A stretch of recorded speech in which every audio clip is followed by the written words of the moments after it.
மகாவிஷ்ணு முதல்ல வந்து தன்னை தியானப்படுத்தி பக்குவப்படுத்திக்கணும்னு நான் நினைக்கிறேன். ஒரு மந்திரத்தை சொன்னால் பறக்க முடியும்னா பறக்க முடியும், இல்லை பக்குவம் அடைஞ்ச நிலைக்கு ஒன்றே அவர் வரல. அவர் பேச்சு ஒன்றும் ஒன்றும் முதிர்ச்சி இல்லை.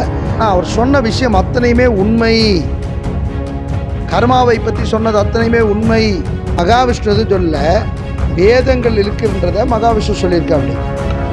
வானத்தில் பறக்க முடியும், என்னாலையும் தான் முடியும். நான் ஆத்மசக்திகளை அடக்கி ஒருத்தர் இருந்தானா அனிமா மகிமா லகிமா கரிமா பிராந்தித்தல் ஈசானத்தும் வசித்துன்னு அஷ்டமா சக்திகளை பெறலாம். துபாயில் மழை பெஞ்சு வெள்ளக்காடாச்சே, அது நான் பண்ண பூஜைகள்னால தான். ஒரு தவம் இருந்து ஒரு சக்தியாக இருந்து கடவுளால் அனுப்பப்பட்ட விசேஷமான ஆன்மீக தூதர்கள் சொன்னால் கண்டிப்பாக மழை பெய்யும். அவர் வந்து பிற்காலத்தில் பிஜேபி எம்எல்ஏ மக்களா எம்பி மக்களா?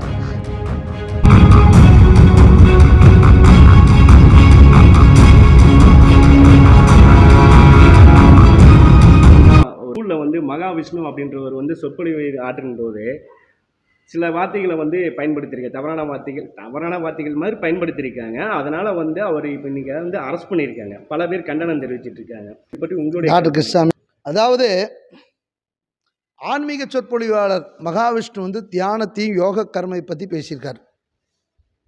அதை எந்த இடத்துல பேசணுங்கிறதா ஒரு முக்கியமான ஒரு விஷயம். அதாவது தன்னுடைய பக்தர்கள், தன்னுடைய ஃபாலோயர்ஸ், அவர்கள் மத்தியில் தான் இந்த கருத்துக்களெல்லாம் சொல்லணும். அரசு பள்ளி என்பது பொதுவான இடம். அங்கே எல்லா ஜாதியிலும் வருவாங்க, எல்லா மதம் வருவாங்க. தெய்வ நம்பிக்கை இல்லாத ஆசிரியர்கள் எத்தனையோ பேர் இருப்பாங்க. நீங்கள்லாம் பார்த்துருப்பே, தெய்வ நம்பிக்கை இல்லாத ஆசிரியர்கள் எத்தனையோ பேர் இருப்பாங்க. அதனால் இந்த இடத்துல வந்து இந்த தன்னம்பிக்கைங்கிற வகுப்பில் வந்து இந்த விஷயம் பேசியது சரியானு பார்க்கும்போது இந்த இடத்துல சரியில்லை. ஆனால் அரசு பள்ளிங்கிறது பொதுவான இடத்துல. ஏன்னா கடந்த மாதம் கூட நான் அரசு பள்ளியில் போய் ஒரு நிகழ்ச்சியில் நானும் தன்னம்பிக்கை சம்மந்தமான சொற்பொழிவு ஆற்றினேன். விதைப்பந்து நிகழ்ச்சியை என்னுடைய தெரிஞ்ச நண்பர் நடத்தினார். அப்போ மாணவர்களை ஊக்கப்படுத்தும் விதமாக தான் நம்ம பேசணும். எதிர்காலத்தில் அவங்க எப்படி குறிக்கோள் ஆகணும், தாய் தந்தையரை எப்படி மதிக்கணும், திருக்குறள் எப்படி சொல்லியிருக்குது, இதை பற்றி தான் பேசணும். தவிர பொது இடங்களில் வந்து ஜாதி மதங்களையோ இல்லை நம்மளுடைய சடங்கு சம்பிரதாயங்களையோ நம்பிக்கைகளையோ வந்து அதிகமாக பூத்தும்போது இது போன்ற பிரச்சனைகள் வரத்தான் செய்யும். இதில் வந்து எதிர்கட்சிக்காக ஆளுங்கட்சி எல்லாம் வந்து ஒருங்கிணைச்சு இந்த ஆன்மீக விஷயத்துக்காக வேண்டி ஒரு சொற்பொழிக்காக வேண்டி இவ்வளோ தூரம் கண்டனம் தெரிவிக்கிறது, கைது நடவடிக்கை பண்ணுறது எனக்கு சரியாக படலை. அவர் பேசுனது இடம் சரியான இடமில்லை, அது தவறாகவே இருக்கலாம். ஏதோ ஒன்று அவங்கள பேசி கலந்து ஆலோசிச்சோன்னே வருத்தம் தெரிவிக்க வச்சோ இல்லை ஒரு மன்னிப்பு இருக்குது, அது கைது நடவடிக்கை பண்ணுற அளவுக்கு ஒரு பெரிய குற்றமான எனக்கு தெரியல. இப்போ நாங்களும் தான் பேசுகிறோம், ஜென்ம கர்மாவை பற்றி பேசுகிறோம். ஒவ்வொருத்தர் உடலில் ஏற்படுற கோளாறுகள்லாம் காரணமெல்லாம் போன பிறவியோட பாவம் தான் நானே சொல்லுவேன். எங்கே சொல்லுவேன்? என்னுடைய மடத்தில் என்னுடைய பக்தர்களுக்கு நான் அறிவுறுத்தலாம் சொல்லுவேன். பொது வெளியில் போய் நான் ஒருத்தரை வந்து துன்புறுத்துற மாதிரி பேசக்கூடாது. அதனால் இது எப்படி எடுத்துக்கிறதுன்னு தெரியல. ஆனால் அரசு இதுக்கு வந்து கைது நடவடிக்கை எடுத்திருக்குது இன்று. அது கொஞ்சம் எப்படின்னு வருத்தத்துக்குரிய விஷயந்தான். என்னை பொறுத்தவரை அந்த பார்வையற்ற அந்த ஆசிரியர்கிட்ட ரொம்ப பிரச்சனை பண்ணி அவர் என்ன மதம் என்ன ஜாதி இதை தெரிஞ்சுக்க வேண்டிய அவசியம் அந்த இடத்துல. அதனால தான் நம்ம பிரச்சனை பெருசாகிடுச்சு. அவர் சொன்ன வந்து ஆனால் ஒன்று, இதில் ஒரே ஒரு விஷயம் என்ன தெரியுமா? இதில் லாபம் மகாவிஷ்ணுவுக்கு தான். இனி உலகம் முழுக்க மகாவிஷ்ணு வந்து இந்து மதத்தினுடைய அடையாளமாக வந்து எல்லோரும் பார்ப்பாங்க. யதாய தர்மஸ்ய யதா யதாய கர்மஸ்ய, இது வேதம். நீ எதை விதைக்கின்றாயோ அதை நீ அறுவடை செய்கிறாய். ஒவ்வொரு வினைக்கும் சமமான எதிர்வினை உண்டு. அப்போ இந்த பூமியில் தப்பு செய்கிறவன் அயோக்கியம் பாவம் செய்கிறவனுக்கெல்லாம் என்ன தண்டனை? இந்த பிறவிலேயே தண்டனை கொடுத்துருவார் கடவுள். தவறுதல் பட்சத்துக்கு அடுத்த பிறவியில் வந்து தண்டனையாக வந்து அடுத்த பிறவின்னு சொல்லி இருக்குங்க. ஏன் இல்லாமல் என்ன? மறுபிறவி இருக்குதே. நானே வந்து மறுபிறவி நம்புகிறேன். மறுபிறவி இல்லாமல் என்ன இருக்குது? மறுபிறவி கண்டிப்பாக இருக்குது. மறுபிறவி கண்டிப்பாக இருக்குது. இன்றைக்கி உலகத்தில் வெளிநாட்டிலையும் மறுபிறவி சம்மந்தமாக ஆராய்ச்சி நடந்துட்டு தான் இருக்குது. மறுபிறவி இல்லை. நானே வந்து இங்கே கம்மாளப்பட்டிங்கிற ஒரு போல் இறந்த குழந்தைய மறுஜென்மம் கொடுத்துருக்கேன். அந்த குழந்தை மறுஜென்மம் எடுக்க சொன்ன குழந்தை மறுபிறவி இருக்குது. மறுபிறவி இல்லைன்னு எப்படி சொல்ல முடியும்? மகாவிஷ்ணு வந்து இன்றைக்கி வந்து கைது பண்ணிட்டா அவர் சொன்ன கருத்து பொய்யாயிருமா? ஒரு மந்திரத்தை சொன்னால் பறக்க முடியும்னா பறக்க முடியும். 12 வருடங்கள் சரியான தவநிலைகளில் இருந்து தன்னுடைய ஆத்மசக்திகளை அடக்கி ஒருத்தர் இருந்தானா அனிமா மகிமா லகிமா கரிமா பிராந்தித்தல் ஈசானத்தும் வசித்துன்னு அஷ்டமா சித்திகளை பெறலாம். அஷ்டமா சித்தி பெறர்கள் வந்து பறக்கலாம், வானத்தில் பறந்து போயிருக்காங்க. சித்தர்கள் பறந்து போகிறாங்க. சரியா? ரெண்டாவது இன்னொரு விஷயம் வந்து அந்த ஒரு கல் வயசு ஒரு மந்திரத்தை சொன்னால் மழை பெய்யினா கண்டிப்பாக நடக்கும். நானே செஞ்சுருக்கேன். போன கிட்டத்தட்ட 10 வருஷம் மழை நிறைய நேரத்தில் நான் பெய்ய வச்சுருக்கேன். மழை வேண்டிய போச்சு சொன்னேன். சமீபத்தில் கூட ஒரு பத்திரிக்கையாளர் கேட்டிருந்தார் போன வருஷம், உங்களால் துபாயிலையும் பாலைவனத்தில் மழை பெய்ய வைக்க முடியுமானது. கண்டிப்பாக அடுத்த வருஷம் பண்ணி காமிக்கிறேன். என்ன இப்போ துபாயில் மழை பெஞ்சு வெள்ளக்காடாச்சே, அது நான் பண்ண பூஜைகள்னால தான். இது உனக்கு தெரியுமா? மந்திரத்தை சொன்னால் கண்டிப்பாக மழை பெய்யும்ப்பா. ஆனால் யார் சொல்கிறாங்கங்கிறதா கணக்கு இருக்குது.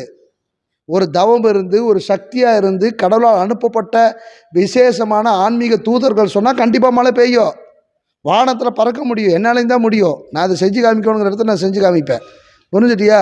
சாமி இப்போ தியானம் பண்ணால் வந்து மனசு கட்டுப்படும் அப்படின்ற மாதிரி அவர் சொல்லிட்டு அந்த இடத்துல அவர் சொல்லியிருக்காருமா, இவைகள் இருக்கிற இடத்துலையும் அந்த ஒரு அரசு பள்ளிக்கூடம் அவர் சொன்னதில் வந்து கருத்துக்கள் வந்து அந்த மாதிரி தியானத்தில் வந்து ஈடுபட்டிருந்தா இந்த மாதிரியான வார்த்தைகள் அதாவது வந்து ஆன்மீகமும் அரசியலும் வன்முறையும் ஒரு கைப்பிடி இருக்கிற கத்தியாக இருந்தால் தான் அது பக்குவமாக இருக்க முடியும். இப்போ கொஞ்சம் அவர் பக்குவம் இழந்துட்டார், அதான் எனக்கு தெரியுது. அவரும் கூட கொஞ்சம் தியானம் பண்ணணும். மகாவிஷ்ணு முதல்ல வந்து தன்னை தியானம் படுத்தி பக்குவப்படுத்திக்கணும்னு நான் நினைக்கிறேன். அவருக்கு நான் கொடுக்குற அறிவுரை போல இருக்குது. காரகத்தை என்னென்னா, அவர் சொன்ன விஷயம் அத்தனையுமே உண்மை. கர்மாவை பற்றி சொன்னது அத்தனையுமே உண்மை. கடந்த இந்த பிறவியில் நாம் தவறு செய்தால் அடுத்த பிறவியில் நாம் நரஜென்மங்களாக பிறப்போம் என்பது உண்மை. இது வேதத்தில் இருக்குது. புரிஞ்சுட்டியா? வேதத்தில் இருக்க அவர் சொல்லியிருக்கார். பல துன்பத்தோடு பிறப்போம் என்பது உண்மை. அதில் எந்த மாற்றமும் கிடையாது. ஆனால் அங்கே வந்து ஒருத்தர் நம்ம பேசும்போது ஆப்போசிட்டில் ஒருத்தர் இருக்கார். எல்லா உயிரும் இன்புற்று இருப்பதை தவிர வேறொன்றும் அறியவில்லை பராவரமேன்னு தாய்மான சுவாமின்னு சொல்லியிருக்கார். யார் மனசு புண்படக்கூடாது. அங்கே ஒரு பார்வையற்ற ஆசிரியர் இருக்கார். அவர் அந்த இடத்துல நம்ம ஃபோர்ஸ் பண்ண வேண்டாம். அவர் பார்வையற்றன்னு தெரிஞ்சதுக்கப்புறம் அவர்கிட்ட இந்த நடந்த விஷயத்தை அந்த நேரத்துலேயே மகாவிஷ்ணு பக்குவப்படுவாக இருந்தார்னா வருத்தம் தெரிவிச்சிருக்கலாம். இது பிரச்சனையாக வந்திருக்காது, இவ்வளோ பெருசாக ஆயிருக்காது. புரிஞ்சுட்டிங்களா? பக்குவப்பட்டவங்க என்ன தெரியுங்களா, தவறு நம்ம பேசுகிறதா ஓகே, இதை வருத்தம் தெரிவிச்சுட்டு போகலாம். அதுதான் இன்றைய நாகரீகமான ஒரு ஆன்மீகமாக இருக்கும். பக்குவம் அடைஞ்ச ஒரு நிலைக்கு இதாக இருக்கும். இல்லை, பக்குவம் அடைஞ்ச நிலைக்கு ஒன்றும் அவர் வரல. அவர் பேச்சு ஒன்றும் முதிர்ச்சி இல்லை. அவர் சொன்ன கருத்து சரி, அதுக்காக அவர் செய்கிறதெல்லாம் சரின்னு சொல்லிவிட முடியாது. நான் சொல்லக்கூடிய விதத்தை மகாவிஷ்ணு நான் கண்டனம் தெரிவிக்கிற மாதிரி அவர் தப்புன்னு செய்யலை. கண்டனம் செய்கிற மாதிரி தப்புன்னு செய்யலை. இதனால் வந்து மகாவிஷ்ணுவுக்கு தான் ஆதாயம் ஜாஸ்தியாகும். அவர் வந்து பிற்காலத்தில் பிஜேபி எம்எல்ஏ மக்களா எம்பி மக்களா அந்தளவுக்கு ஒரு சூழ்நிலை கூட அவர் கர்மா அவரை மாற்றும். ஒரே ஒரு கேள்வி கேட்குறேன். காளி மாதா வந்து சிகரெட் குடிக்கிற மாதிரி எல்லாம் வந்து காளி மாதாவை சித்தரிச்சால, இந்து மதத்தில் இருக்கிற தெய்வங்களை அவமதிச்சாங்கல்ல, கந்த சஷ்டி கவசத்தை வந்து அவமதிச்சாங்கல்ல, விநாயகப் பெருமான் அவமதிக்கிறாங்கல்ல. இதெல்லாம் பற்றி எல்லா கட்சி தலைவர்களும் உடனே பேட்டி கொடுக்குறாங்களா, உடனே ஆக்ஷன் எடுக்கிறாங்களா? இந்து மதத்துக்கு ஒரு பிரச்சனை வந்தால் இந்து மதத்தை அவமானப்படுத்தினா உடனே யாராச்சும் இப்படி எடுத்துருவாங்களா? நான் என்ன சொன்னால், மகாவிஷ்ணு பேசின கருத்து சரியான கருத்து தான். அதில் எந்த மாற்றமும் நான் ஒத்துக்கவும் இல்லை. அவன் வேதத்தில் என்ன இருக்கோ அதை தான் மகாவிஷ்ணு பேசியிருக்கார். பேசின இடம் தான் சரியில்லை தான் நான் ஒத்துக்கிறேன்.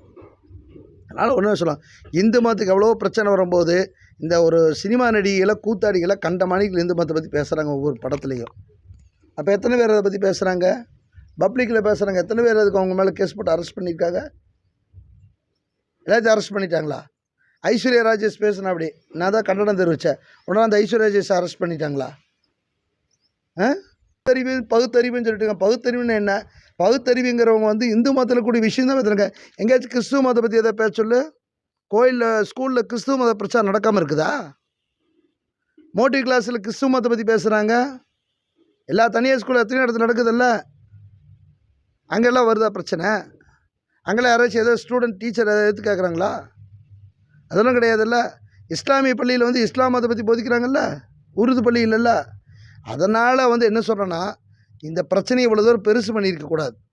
இந்த பிரச்சனையை இதனால் முழுக்க முழுக்க லாபம் வந்து மகாவிஷ்ணுவுக்கு தான்.